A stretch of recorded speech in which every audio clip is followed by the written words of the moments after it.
ñu dalal sunu gan nuyu ko Birame Faye salaamaaleykum. waaleykum salaam Babacar maa ngi lay nuyu di nuyu ñi ñuy déglu di wax juma mubarak sénégalais yëpp. jërëjëf yaa jiite AME sax ak naqaree wax AME agence pour l'économie et la maîtrise de l'énergie benn ci bànqaasu nguur gi la nga xam ni wàllu énergie ci lay yëngu des na ci del sax bu ci xajee. dafa fekk itam nga bokk ci parti bi di APR parti Macky Sall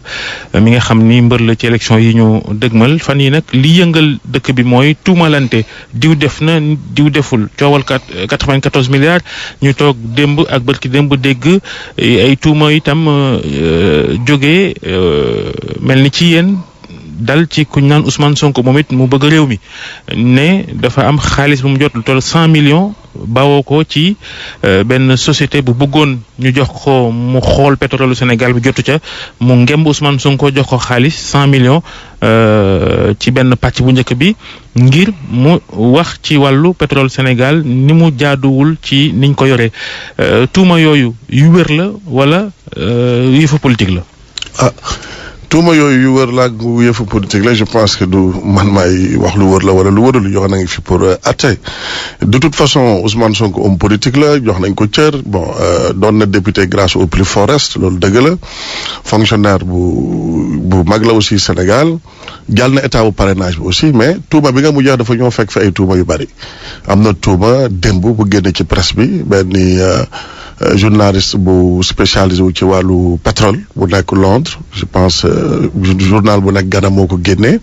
ne jox nañ ko am na société bu ko jox 117 millions su ma juumul. buñ ko loola itam xiini mi ni am na ci ndax ñu ngi naan wér naag wéru tak de toute façon même biñ ne journaliste bi dellu si na ci information bi si man dem naa ci source bi vérifié journaliste bi ñu wax ne dellu si na ci information bi ak ki ñu wax moo joxe information bi du benn. du benn donc xaar nañ ko muy indi ay tontu ci loolu. tur yee nuroo kon. xaar nañ ko aussi mu indi ay tontu ci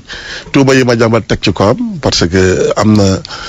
conflit d'intérêt dafa am na position xam boo ko amee ci état mënu doo créer société loolu benn la ñaar mënoo utiliser sa position député du peuple pour def benn détournement de position ou d'intérêt di jël ay commission ci yenn marché yooyu donc tuuba yi ma jàmbal teg ci ko am aussi c'est des accusations tuuma la ci ay faits yu précis kooku aussi ñu ngi ciy xaar ay tontu ma jàpp ne homme politique buñ jox cër la dëgg la mais lu ci bari en tout cas dafa mel ni bi mu ne day fusiller ñi fi nekkoon de 1960 à aujourd'hui loolu manque de maturité la arrogance la indiscipline la aussi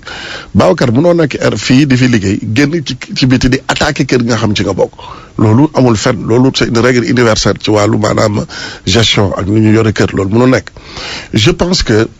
Sénégalais aussi bu ñuy comparer dañuy comparer lu comparable président Macky Sall bu soobee yàlla na am deuxième mandat li tax ma wax ko mooy yàlla mooy maye quoi ci wàllu parcours politique ak wàllu parcours technique et institutionnel waxuma Sénégal waxuma Afrique boobu mais àddina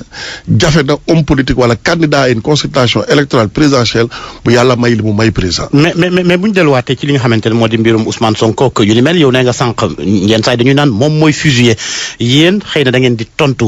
est-ce que jamono ji bu njëkk ba Madiambal moo yëkki ay tuuba teg ko ci ndodam bii pas ñu ne ab yéenekaay est-ce que du yéen a nekk ci ginnaaw loolee yëpp. man mii di wax pourquoi yéen dool ko affronter directement wax ko li ngeen xam ne yor ngeen ko ci moom. xam nga dañ ko tuumal. mu yebal ay second couteau yam quoi ay chair ak xamu nu ñu koy waxee yaa ngi dégg donc rafetoon na moom mu dem yóbbu ay tontu indi ay tontu man mii di wax yow je pense que ñi ma xam ñëpp xam nañ ne c'est la première fois may wax ci Sonko te yéen a ma laaj question ci Sonko ma wax ci donc jaaxaluñu. second couteau ak couteau bu njëkk amul fenn ndax Macky Sall ci boppam dañuy wax ci moom yéen ngeen tontu. xam nga dans une démocratie baromètre mooy résultat élection yaa ngi dégg. Sonko 300,000 xaw ma 350,000 voix la am élection yi passé plus fort reste la jàlle Sonko ak Macky Sall yàlla la ak yàlla yi. Macky Sall jaar 350,000 bëri na 350,000 kay bëri na. ah non plus fort reste la jàlle de ñun wute naa ñun ñu def ñetti boori 65 xam nga ñun ñetti at la ñu def. ay 30 millions ya. xam nga ñun parcours bi ñu am parcours bi président am ci wàllu politique 35,000 alors. loolu amul homme politique bu ko am parcours bi APR am amul benn parti bu ko am. parce que ñun c'est-à-dire président Macky Sall ci wàllu politique jafe na ci àddina nga gis ku jiite fédération régionale jiite kàngamu parti bi ëpp doole ci kuje gi le plus grand parti d'opposition buy PDS nekk tête de liste élection législative am majorité écrasante à l'Assemblée nekk directeur de campagne élection présidentielle gagné premier tour ba pare démissionné à part ñi nga xam ne ñoo tax ci affaire u Joola Sénégal amul homme politique bu fi mës a démissionné. mais bul campagne dañ koy aaye. non campagne ba ci wàllu. mais ci li ma la wax est-ce que nekku leen ci ginnaaw accusation yooyu yëpp ñenn ñi par exemple ngeen am seen i bras armés. ma yaakaar naa ne amuñ jotam sax c'est-à-dire que bay nekk ci c'est-à-dire dañu dënk réew quoi ñu war a liggéey war a joxe bilan war ko présenter Sénégalais yi tey mun naa ne Sénégal ba mu nekkee Sénégal ba tey 2012 ak tey li ñu def ci wàllu réalisation amul benn nguur boo dajalee ñetti nguur yi ñu fi jiitu yëpp amul kenn ku ko defagum boo dajalee seen bilan ñoom ñetti defuñu ko c'est vrai que dañu wax Senghor boo jóge na fii bi mu fi waree jógee dëgg la suñu leneen li mooy bon on a travaillé à mettre en place les bases d'une nation Abdou Diouf état Abdoulaye def na ay mbir c'est des choses qui sont discutables sur le plan de la pertinence de l'opportunité et du coût mais président li mu def ba ci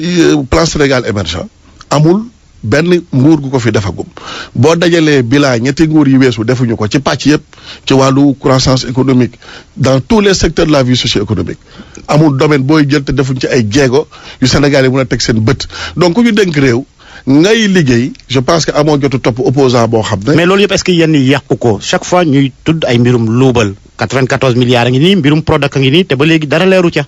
bon nee naa la leeral du man maa koy def. dëkk bi dafa am yoon. dafa am pouvoir exécutif am pouvoir législatif am pouvoir judiciaire. mais boo commenté Ousmane Sonko foog nga commenté itam yi ñu leen gàkk. mbirum Prodac gi ba léegi leeralu leen ko. APR Benno Bokk Yaakaar sénégalais bu ñu dënk laa wax man Birame Faye ànd naa ci ñu xayma ni nga yore li nga la dënk parce que alalu réew bi la ka nga bokk APR ka nga nekk ci Sonko keneen laa yemale donc là je pense que je suis clair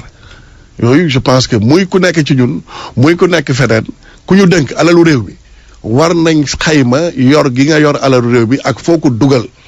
donc loolu je pense que yoon moo ko war a def donc ñu ngi xaar yoon bu def liggéeyam. lu ci mënti am Ousmane Sonko mbër moo xam ne la yéen a ngi koy bàyyi xel lool xaw ko tiitas lëf. donc nee naa la Ousmane Sonko xam nga homme politique bu ñëw nekk député même bu fekkee grâce au plus fort reste la étape parrainage bi parti yi fi njëkk Maguette Xobidaas jàll ñu moom mu jàll jox nañ ko cër ci loolu.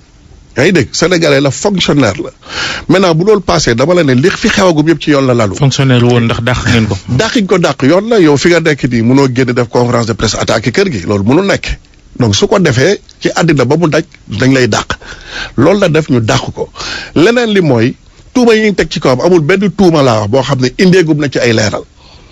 ay communication aussi ñu ngi ci gis ñàkk expérience ñàkk maturité arrogance ak indiscipline xam boo ne 1960 ba tey ñu fi jaar da leen di fusiller loolu ñàkk xam-xam la ak ñàkk xam li nga ak ñàkk. léegi lu ci yoon war a def ci sa gis-gis da nga bëgg procureur woolu ko enquête ko. déggoo lu ma la accusation yëpp la ñu war a leeral pour Sénégalais au moins xam xaalis bi ñu dënk ak homme politique yu ñu nekk ñun xam nga homme politique. da nga war a nekk modèle en termes d'intégrité de morale de valeur d'éthique de vertu donc dañu war a joxe exemple quoi munoo fi nekk di tuumal nit ñi ba pare ñu teg ci yow ay tuuma indiwoo ci ay firnde bu ko lal ci politique dafa yomb aussi homme politique buñ tuumal rek ñu ne politique la dafa yomb parce que am na yeneen sénégalais yoo xam ne li ñu luubal lu ndaw la te ñu ngi ci kaso bi donc ñu nag ñeneen nag ñëpp lañ yemale. mais justement comme bu fekkee ne yoon da cee war a def li war. ci tuuma yi nga xamante ne moom ngay wax ci Ousmane Sonko est-ce que aussi tu serais d'avis que procureur ci wàllu boppam auto-saisiru ci koppar gi ñuy wax ci mbirum Prodac. dëgg lu ma la Prodac ak beneen dossier laa yemale. politique lañ nekk ay principe la ñu nekk dafa am ay diggé yu digg askan wi ci wàllu transparence ak ci wàllu gestion saine des ressources et des deniers publics muy Khalifa muy Sonko muy keneen ku nekk ci ñun laa wax képp ku ñu dénk président nag def na ci ay jéego yu rëy. ci wàllu OFNAC ci wàllu CREI boo xam ne au moins c'est une volonté def déclaration de patrimoine am pour la première fois mu nekk une chose inédite donc moom ci boppam def na ay jéego yu méngoog diggé yu mu diggoon Sénégalais yi donc ñun ñi nga xam ne dañu ànd ak moom aussi dañu war a góorgóorlu fexe ba li nga xam ne ñu askan wi mu ngi koy xaar ci ñun te digg yooyu lañ diggoon askan wi ñu fexe wàccoo ak loolu c'est-à-dire que dossier yëpp laa wax procureur moo war a jël ay responsabilités am autosaisir leeral dossiers yi ngir askan wi xam alal ji nga xam dañ ko teg suñuy loxo teg ko loxo ñi fi jiitoon ak ñiy ñëw te moomuñu ko muy alalu askan wi ñoo xam fu mu tugg. mais procureur nan lay autosaisir bu fekkee ne Macky Sall ci wàllu boppam moo téye yenn dossiers yi. non Macky Sall téyewu benn dossier amul benn dossier bu Macky Sall dossier rakam sax téyewu ko wax na ko ñëpp di dégg Macky Sall suba ngoon gu dégg bëccëg li ñu toog ak moom yëpp daf ñu ne ku fi laal du ma la protéger. wax na ko waxaat na ko wax ko ci rakam bu mu bokkal ndey ak baay nga xam tey gannaaw papa mu wàccee liggéey moom mooy kilifaam donc ku bàyyiwul rakam bàyyiwuñu ñun ñi ko gën a jege bàyyiwulu kenn donc dëkk bi ku ci nekk dafa am lu ñu la dënk ku ci nekk da doxal sa liggéey di mu waree Sénégal jëm kanam mais encore une fois Sonko keneen ak keneen la ñu yemale. candidat bi ñu am profil bu mu am yàlla mooy maye yàlla mayeegu ko fi nit waxuma ci Sénégal waxuma ci Afrique mais ci àddina jaar-jaar bi mu am ci wàllu. Expérience politique expérience technique expérience institutionnelle ak yeneen bilan bi mu am aussi politique lañ nekk mu war a lalu ci wax dëgg boo dajalee bilan ñetti présidents yi ko fi jiitu kenn defagu ko fi ci domaine yëpp laa wax muy électricité. loolu moom waxi campagne la. non du waxu campagne Babacar léegi.